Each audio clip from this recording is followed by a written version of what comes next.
This all began when people who make decisions that affect us keep asking for advice and then telling us in ways that we couldn't understand. We decided that we should take over and figure out how to help government people and the agencies we buy our services from listen to us and take our advice. So we called in our friends and asked some people from PDD to meet with us so that we could hash it out. Our first meeting was held at the Woodcraft Library on September 18th, 2007. Okay, hi everybody, afternoon brothers and sisters, welcome. A few people from PDD came to take part in this discussion, and David Kay from the University of Alberta joined us as well. Maybe we could get some ideas or offer some advice together or make some rules that would help people when they came in to do a good job talking to you.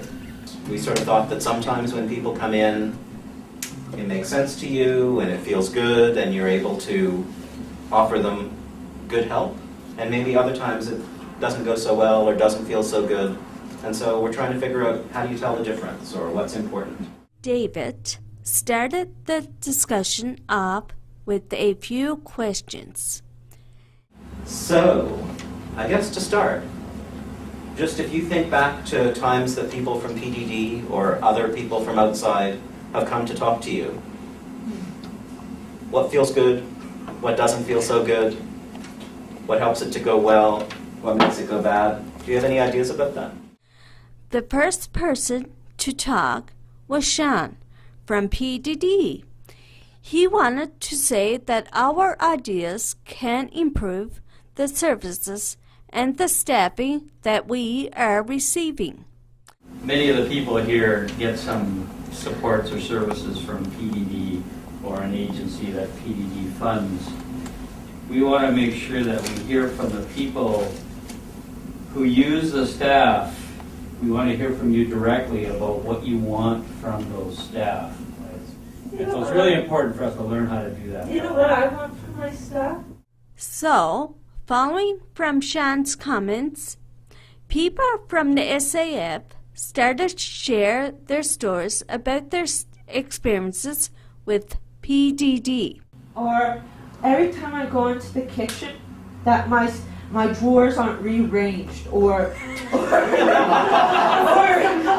something in my freezer is still there instead of, oh, you haven't eaten this today, why don't we eat this today? I don't want my life organized like my mother's. The only thing I really hate when you're living at a situation is when the staff use your phone. Oh, I used to hate that. Oh, yeah. They can call for their business. Yeah, use their cell But if they're talking to their boyfriend or their girlfriend or their best friend, and Yeah. it's just like, get a damn cell phone, leave my phone. What I want from my staff is for them to stop thinking, well, I can't walk good, but that doesn't mean I can't talk good. You know what I mean? Yeah. I may not walk good, but they go over my head to PDD and say Sandra's doing this, and this wrong. And I never hear the end of it. We began by being asked a question, and we responded with stories about our lives.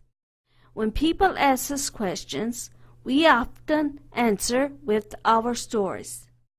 When people start telling their stories, it might seem like we're not answering the question, or that we don't have an answer, but our stories have a meaning.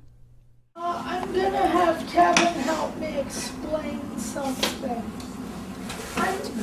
I I don't even know if I'm gonna be here next summer because I'm going through some big changes. I probably will be moving to Nova Scotia. Wow. But it might be next summer or the summer after, whenever we can get our house and get our farm sold and get my sister better and all this stuff. But I'm just saying, till then, I need to know I'm not gonna lose my house.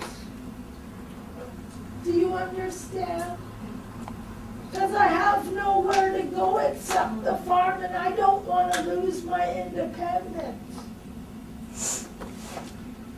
It's a real scary thought, moving 5,000 miles across the country, right?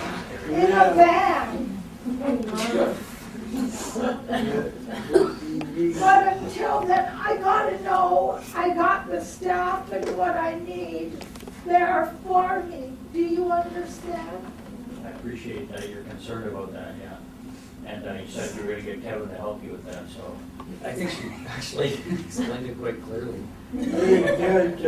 I just don't know how to put it in big words so you understand.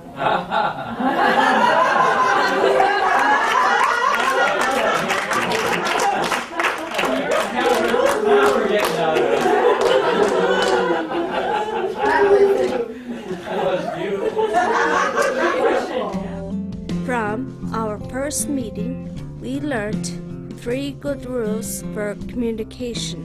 First, a good explanation is very important. Second, it is important that you listen to what we say and try to understand our stories. Finally, you come back to us and let us know whether you've understand what we told you. We met a second time to talk more about these themes. Well, I'm thinking we'll start with that. We were talking about whether there should be some rules or some rules or some ideas about how, when people come and they want to talk to you, ask you questions, get information, maybe from PDD or maybe from other places, how they should behave. And so what we came up with is 3 different areas or 3 different kinds of rules that there might be. One is explain things to me. And so that's that chart over there. So some of the things we heard you say were take the time it takes to explain things to me. Use language that I understand. This one is listen to me. Ask me questions. Try to figure out how the stories I'm telling are important to what you do. And then the third one out there in the next room is report back to me. So tell me what you heard me say. Tell me what you're going to do about it. And tell me if you can't do anything about it. Don't let me go on believing that you can help me with this if you can't help me. We had 3 stations set up, 1 station for each theme. And we walked around to each station where someone was there to write down our ideas. The first station was explain it to me. Here are some of the things we talked about at this station. Chantel talked about how important it is to be attentive. By attentive is being aware of, like you always tell us, being aware of what we see or do. And quite often PDD doesn't see what we are like. And that's what I mean by being attentive. So I want them to be attentive to what we feel, not what they feel. Kenny, did you have something? Yes. What were you gonna say, my friend? Hey, so person who doesn't understand, and I like to be friends with everybody. You can't So- blame it on cat hair. I want to make sure I understand it. You want us to be together when people come? Yeah, each other. You know, I'm slow, hey, but eventually I figure it out. So they should come to us all together. Yeah. Okay. When people come to us to ask for advice, they need to explain what they are asking in ways that we understand. This means explaining things at our pace. Don't rush through things. You might even have to come back for a second time. It is also important to give us information in advance so that we have time to think about it before you expect an answer. It is very important that you put things in a way that is meaningful to us. The second station was listen to me. After you explain things to us, the next step is to listen to what we say to you. But I don't know how to explain it because PPD has this way of telling a story, but they're not getting it. But maybe we're not, because we're not the fact kind of people that says, okay, this is what I want, this, and this. Because I'm on the Review 100 Supports project, and plain language is not their first. People at this station share some of their thoughts about what it means to be a good listener. Tell me if you're not understanding so that I can help you to understand. Don't rush us and respect confidentiality. Yeah, and when it's a problem, we can talk about it. Mm-hmm. So then what's the problem? Yeah. Yes. These are the key ideas that came out of this station. If we start telling stories, try to understand how our stories apply to your questions. Let us get our whole story out. And if you aren't understanding what we mean, ask us about it. Don't pretend to understand. Instead, help us to help you understand. Another important thing is that you keep an open mind. The third and final station was report back to me. After you explain your question to me and listen to my answer, come back to me and tell me what you can or can't do. I've lost translations of things so many times. He nods and says, yeah, we'll do that, but they don't. Right, and I think it's important that they then come back to you and say, is this what you meant by that? And you say, no, that's not what I meant at all.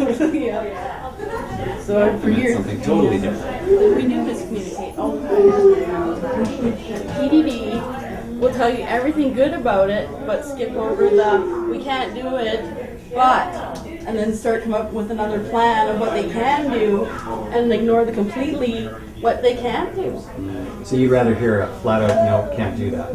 And explain why, right. And offer different service, or go to somebody who can. Or stop being around the bush and just sit and let's get on with it. Reporting back is very important because it lets us know that you have understood us and whether you can help us. So, tell us what you heard and learned from us. Then tell us what you can do and tell us what you cannot do. Don't skip over the bad parts just because you are afraid we might fight or disagree. Don't beat around the bush. And when you come to report back to us, make sure you are respecting our culture and using language that we understand. So, in the end, we agreed with PDD to use this way of talking to each other whenever we meet to figure things out. Now, we think it is time to use this idea with other people or groups we have to talk to as well. We hope you find this helpful and feel free to try out our ideas.